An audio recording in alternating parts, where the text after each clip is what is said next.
বিশ্ব আমির মাওলানা সাদ সাহেবের অনুসারীরা বারবার বৈষম্যের শিকার হয়েছে।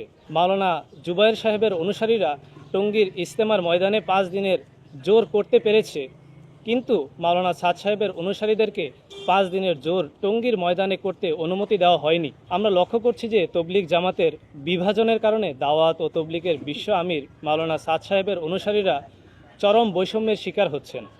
এটি আমাদের জন্য গভীর উদ্বেগের বিষয়। আমরা প্রথম থেকেই চেয়েছিলাম যাতে কোনো পক্ষ বৈষম্যের শিকার না হয় এবং বিভাজন থেকে কোনো সহিংসতা সৃষ্টি না হয়, কিন্তু অত্যন্ত দুঃখের সঙ্গে বলতে হচ্ছে বিশ্ব আমির মাওলানা সাদ সাহেবের অনুসারীরা বারবার বৈষম্যের শিকার হয়েছে। যার সাম্প্রতিক উদাহরণ হলো মাওলানা জুবায়ের সাহেবের অনুসারীরা টঙ্গীর ইজতেমার ময়দানে 5 দিনের জোর করতে পেরেছে, কিন্তু মাওলানা সাদ সাহেবের অনুসারীদেরকে 5 দিনের জোর টঙ্গীর ময়দানে করতে অনুমতি দেওয়া হয়নি। 17 ডিসেম্বর সাদ সাহেবের অনুসারীরা ওই প্রোগ্রামের জন্য মাঠে প্রবেশ করেছিল। জুবায়ের সাহেবের অনুসারীরা 4 ডিসেম্বর সেই প্রোগ্রাম শেষ করে তবুও তারা মাঠে অবস্থান করেছিল, যার ফলশ্রুতিতে টঙ্গীর ময়দানে উভয় পক্ষের মধ্যে এক অনাকাঙ্ক্ষিত ঘটনা ঘটেছে। সাম্প্রতিক ঘটনাগুলো বিভেদ ও বৈষম্যের পরিণতি, যা অত্যন্ত দুঃখজনক।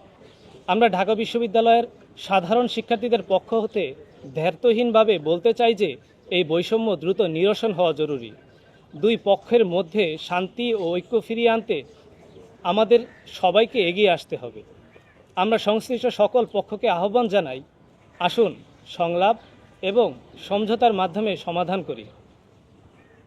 এক্ষেত্রে আমরা সরাসরি মাননীয় প্রধান উপদেষ্টা ডক্টর মোহাম্মদ ইউনূস স্যারের হস্তক্ষেপ কামনা করছি। তবলিগ জামাতের বিভাজন ও বৈষম্য নিরসনে আমাদের প্রস্তাবনাসমূহ: 1. ধর্মীয় স্বাধীনতা নিশ্চিতকরণ। বিবাদমান উভয় পক্ষ যেন দেশের সমস্ত মসজিদে তাদের নিজ নিজ আমল স্বাধীনভাবে স্বাধীন নাগরিক হিসেবে সম্পাদন করতে পারে। কারণ আমরা নিবিড়ভাবে লক্ষ্য করছি যে একটা পক্ষ আরেকটি পক্ষকে দোষ চাপিয়ে তাদের ব্যবসা প্রতিষ্ঠান, তাদের ঘরবাড়িতে এবং মসজিদের মধ্যে আমলরত অবস্থাতে আক্রমণ চালাচ্ছে। মসজিদের কর্তৃপক্ষ সহ তবলিগেরই একটা অংশ তাদের সাথে জড়িত, যা অত্যন্ত ন্যাক্কারজনক এবং নিন্দনীয়। এই মব জাস্টিস চলতে থাকলে এর কোনো সমাধান আসবে না, বরং বাড়তেই থাকবে। এই জন্য এই বৈষম্য বিরোধী সরকারকে এটি গুরুত্বের সাথে নিয়ে দ্রুত পদক্ষেপ নেওয়ার জন্য আহ্বান জানাচ্ছি।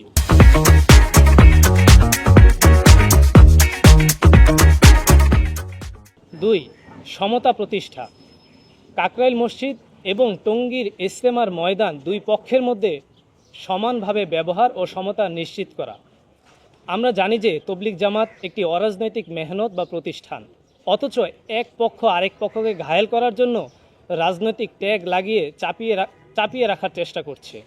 তাই এই বিষয়টিও যদি আপনারা এখনও নির্দিষ্ট করতে না পারেন, তাহলে আমাদের পক্ষ থেকে বিষয়টিকে স্পষ্ট করে দিতে চাই যে ফ্যাসিস্ট সরকারের সময় তবলিগের চলমান সংকটের শুরুর সময় থেকে বিগত 7 বছর কারা প্রথম ভাগে ইজতেমা করে আসছে এবং সারা বছর টঙ্গীর ইজতেমার ময়দান কারা দখল করে থাকে, এবং কাকরাইল মসজিদ 4 সপ্তাহ মাওলানা জুবায়ের সাহেবের অনুসারীরা দখল করে থাকত এবং মাত্র 2 সপ্তাহ মাওলানা সাদ সাহেবের অনুসারীদেরকে দিত।